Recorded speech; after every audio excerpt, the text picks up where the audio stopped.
All right, so just to continue, um,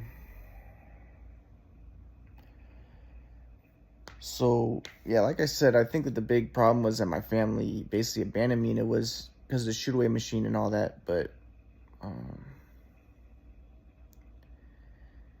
so after the stuff that happened with Katie, I feel bad for her. I don't want Katie to hurt herself. That's what I felt because she said she was suicidal. So I was very concerned about that, and but it was about that time. That was It was about the time when I had when she tried to have the restraining order. The only reason why I got the restraining order was because I sent her a lot of text messages after the temporary restraining order. Otherwise, the judge would have been on my side and wouldn't have given me it. But basically, what happened next was, I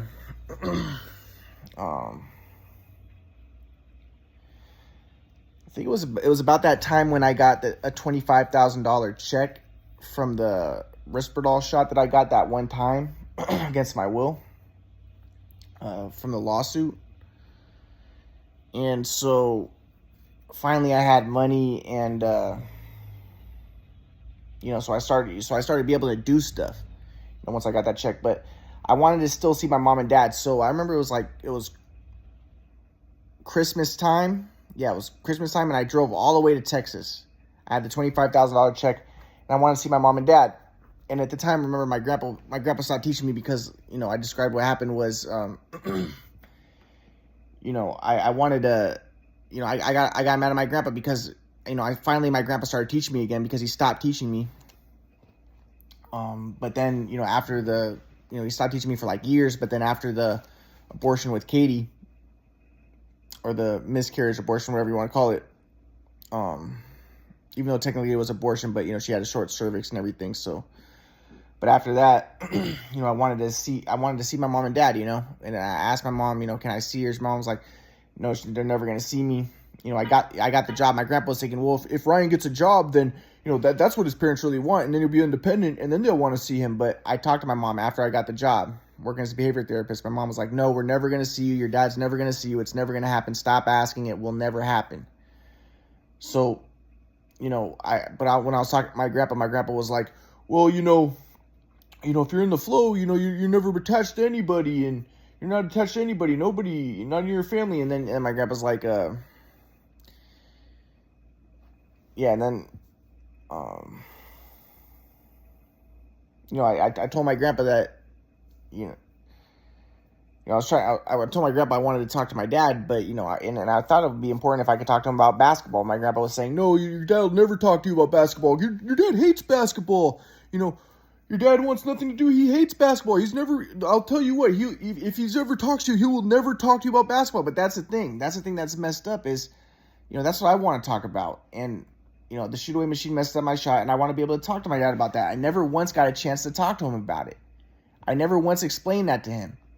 I never once got the opportunity because, like I said, the only time I brought that up ever was after college. I wanted to talk to my dad, but my dad wouldn't talk to me. He's mad about the shoot away machine. They didn't believe the quadrant model, and my grandpa's like, what Ryan really wants is independence. And my dad probably was like, okay, I'll make him independent and never talk to him. No, dude, that's not the right thing to do. But, so I want, but I told my grandpa, like, okay, I don't need to talk to my dad about basketball. That's fine, but I'd still like to talk to my dad. And my grandpa's like, well, I think in my grandpa's mind, it's, well, if you become independent, then maybe your dad will do it, then things, no, my dad should talk. Maybe the reason I'm not independent, part of it is because my dad won't talk to me. My mom won't talk to me or see me. But, everything worked out. But, at this time, like I said, at this time I was a leftist and I was still confused. So I wanted to talk to my dad. So I drove all the way. This was in Christmas. Well, my grandpa stopped teaching me because my grandpa was like, so I was telling my grandpa that I felt like that he didn't help the situation. I felt like that his help was not helpful at all. It actually made things worse. And things would have been bad regardless because of the shoot away machine, but my grandpa did not help with his ideas. I felt like they're victim blaming and they don't help the victim. And I think that I felt I was a victim. So I wanted to talk to my mom and dad. My grandpa was like, well, I'm not going to teach you anymore because you resent me. So I stopped, I was trying to talk to my grandpa. I wanted to still learn from him because I was still confused about the flow. And Like I said, I still didn't understand what my grandpa was about. He seemed like a right winger, but at the same time, he seemed like a left winger in ways. Like he seemed like a right winger in that he's like, yeah, I like Ayn Rand, and you have to be independent and all that stuff. But then at the same time, like I would ask my grandpa, like I told my grandpa, okay, well, I felt that he encouraged. I thought that he was a right winger, so I became more right wing, and I was more against race mixing. But my grandpa was like, well, that's self confirmatory. So I'm like, okay, so you're for race mixing? Like, I didn't understand it. At this time, I didn't get it. Like, I thought that he was for race mixing, and I was like, I don't understand. But now I know that he's not for it or against it. He's for the flow, which is transcendence of the self to inspiration, blah, blah, blah. Okay? So then finally, I wanted to see my mom and dad, so I drove all the way to Texas. I brought... I talked to my friend Noah. My friend Noah was like, you should bring some gifts for your parents. So I brought cigars for my dad. I got candies. I got all that stuff. I drove, and then I went to my sister's house. I knocked on the door. I first went to my mom's house, and I knocked on the door, and my mom was there. And I was like, Mom, can we just try to just reconcile? Can we just move on? My mom was like, don't break anything. And I'm like, I'm not gonna break anything. I just want to reconcile. I just want to move on. Can we just can we maybe go out to dinner tomorrow? My mom's like, no, I'm calling the police. You have to get out of here. This was on Christmas. I'm pretty sure it was Christmas or Christmas Eve. I was like, because I hope that maybe they would accept me back a little bit. But she's like, no, you're not allowed here. We're gonna call the police. So I was like, Mom, please. And she's like, no. So I was like, okay. So then I left. So she was like, don't break anything. You're gonna break stuff. I'm not gonna break stuff. This is the thing. People are gonna think, oh, well, there must be a reason. They must have valid reasons. They haven't seen me since high school. They still think I'm in high school where I'm gonna break stuff.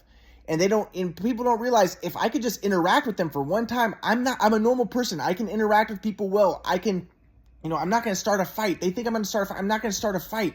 I just want reconciliation. But they won't do it. They won't even give me a chance. So when I saw my mom that time, this was the first time I saw her in person since 2014. And the only time I saw her in 2014 was when she tried to put me in jail. Like I said, I hadn't really seen them since college, or really since high school. I saw them once or twice in college. So I wanted to see her. So I finally saw her for once in 15 years. And I'm like, can we just reconcile? And my mom's like, no, we're going to call the police. And she, don't break anything. I'm not going to break anything, So then I left, and I went to my sister's house because I looked them up online, and you could find their address. So I went to my sister's house, and I knocked on the door, and my sister opened the door, and she slammed the door on me. And, I had candies. I got candies. I got stuff for her to try to reconcile. And then my grandpa sends a text message. Ryan, I hear that you came to Texas. Your dad's calling the police. You need to get out of here as soon as possible. So then I just left, and I went back to Los Angeles. But it was about this time when I started to realize that my leftist ways were not accurate. So I remember, because I started thinking about the whole Katie situation. And I remember Katie, I asked Katie, what did you name our daughter, before the abortion? And Katie said that she named her Ariana. This is when Katie was talking to me, right after the abortion. And I remember, I thought that when she said Ariana, I thought that she was inferring the Aryan race, Ariana, and that's why she killed her, because Katie was for race mixing. She had a Salvadorian daughter and everything, and I thought that is that why she named her Ariana and everything. But again, I'm not mad at Katie. I know that she had the abortion partly mainly because she had a short cervix. It would have been a lot of problems. I've alienated from my family. There's a lot of problems. She didn't know that I knew the theory of everything. It was a tragic situation, and I just hope that Katie's going to be okay. I hope she never hurts herself. But at this time, I started thinking about it, and I saw how Katie had all those hippie friends who I was hippie friends with, and they're anti-white, degenerate, drugs, anti-morality, anti-religion, but for spirituality and sensuality. But it's kind of a lot of Jewish people, a lot of people of color, and it seems like anti-white, anti-society, and kind of just degenerate. And I started to realize this, and I'm like, these are the people I was hanging out with because I was that way. I was a leftist, even though I never did drugs and stuff, and I didn't engage in those activities that they do, but the polyamory and they're for abortion, they're for all that stuff, and I started to think about it, and I was like, dude, what the fuck, dude? I started to realize, like, dude, I'm a leftist, and I was like anti-white, but then I started to like compute. And I remember I was talking to I remember when I was with Katie, we watched a movie with Adam Sandler, and in the movie, Adam Sandler was like, someone asked Adam Sandler, like, why do Jews like basketball so much? And I started to realize, like, well, part of the reason why I like basketball so much was because I saw myself more as black and as Jewish, and I was kind of anti-white. And I just started to compute things, and I started to realize, like, and I started, like, going on Facebook, and there was all this stuff about, like, race mixing and anti-white Jewish people and stuff, and Jewish people wanting to race mix, and I was like, yeah, that is true about me. It started, before I would see that stuff, and I would be like, well, I would think I recognized it was true, but I was like, yeah, but I still want to race, I was still anti-white, I still wanted to race mix the white people, but then I started realizing, like, dude, what my ideologies turned back around on me, were, my leftist ideologies ended up hurting me. And I'm just like, like I said, there's an Arab saying, like, the poison that you dish out to other people is going to eventually poison you. You're going to accidentally take it. And that's what fucking happened to me. So I was like, dude, I've been a leftist my whole life. And I was like, I don't know about this anymore. And then like I was talking to one of my friends who was like half Italian, half Irish, and he would always say racist things about black people, and he sometimes would say racist things about Jews. And before, I would hate him for that, and I'd be like, oh, I don't like this guy. This guy's an asshole. But then I started to realize, like, dude.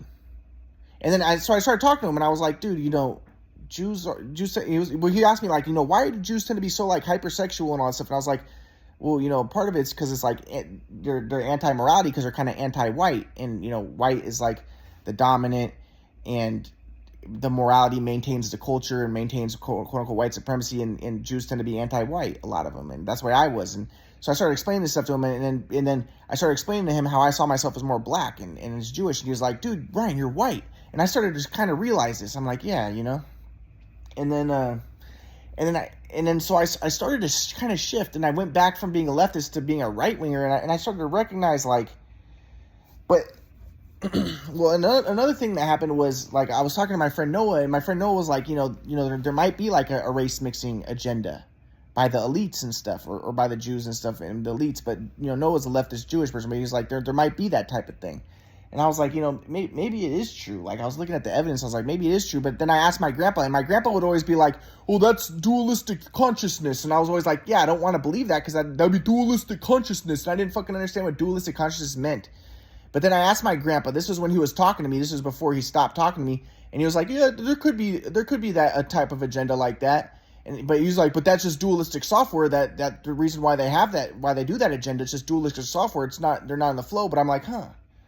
So I was like, okay, so the flow. So I started to understand the flow more. So like I was like, okay, the flow is not like predator-prey software, which would be like trying to force race mixing and stuff like that. So I started to realize that. I was like, huh. And I was like, dude, my whole life I have been kind of like for race mixing. And I've been, and then this is the main thing that kind of computed, that kind of made everything make sense for me, was I was like, I was studying a lot of Hinduism. And I was studying Shukracharya, and I always knew that Shukracharya was on the side of the demons. He was the planet Venus. He's Satan, because Satan is the morning star of the planet Venus, and he's against Vishnu, who's a preserver god, and he's for Shiva, who's a destroyer god. And I always knew so, but I was always for Shiva. I was a destroyer god. I was a communist, leftist, but then I was like, and I always kind of knew that the demons represented the people of color and the demigods were the white people, and the demons were trying to, it was the Aryans versus the Dravidians, and the Dravidians, the darker races, were trying to destroy the Aryan lighter races. The lighter races were for religion and stuff, and it started to compute for me, because I remember at this time I was writing all this stuff on Facebook that was like still leftist, like that was still about Darwinism and how I saw things to a Darwinian perspective. But then I started realizing, like, dude, the reason I had this epiphany, like the reason why I was so anti-religion and for Darwinism and stuff was I wanted to race mix the white people. And I was like, and that's what Satan Shukracharya was in the Hindu scriptures. He was for the Dravidians, he was for the demons, and he wanted to destroy the Aryans. And I was like that. So I was like, dude, I was like Satan my whole life. I was like Shukracharya. I was against religion, against morality, because I thought it was white supremacist. But I realized I was anti-white, and it's all like hit me. And it was thanks to Katie. It was thanks to all this stuff that happened. Otherwise, it would have never hit me probably, because I was writing all this stuff on Facebook to try to get Katie's attention, all this stuff about my leftist ideas and like about Darwinism. But then I started to realize it, and I had this epiphany, like, dude, my anti-religiosity is associated with my anti-white stuff, and I was like, whoa, I'm like Satan, dude. I was like Satan. I'm like Sukracharya. I want to race mix the white people, the Aryans. I'm against the Aryans who represent the demigods, and Satan was on the side of the demons in Hindu mythology. And I was like, dude, I was like, whoa. And I was like, I got to stop this. So I was like, all right, my whole life I've been satanic.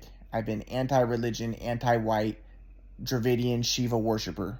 It all just hit me. And I was like, I've been a Shiva worshiper my whole life. I've been a destruction, communist, Shiva worshiper my whole life. And I switched, and I was like, dude. And I was like, and I also, like I said, I started to recognize my grandpa's teachings more about the flow. So I was like, okay. So my grandpa's talking about the flow, and the flow is to see the truth, and the truth could be that there is a race mixing agenda and stuff. And now it doesn't, if you're in the flow, it doesn't mean necessarily partake in that agenda and stuff, but or if you don't ignore it, but you're just, my grandpa would say, you're just involved in greater, you're involved in synergy. You're not involved in, you're involved in higher consciousness and stuff.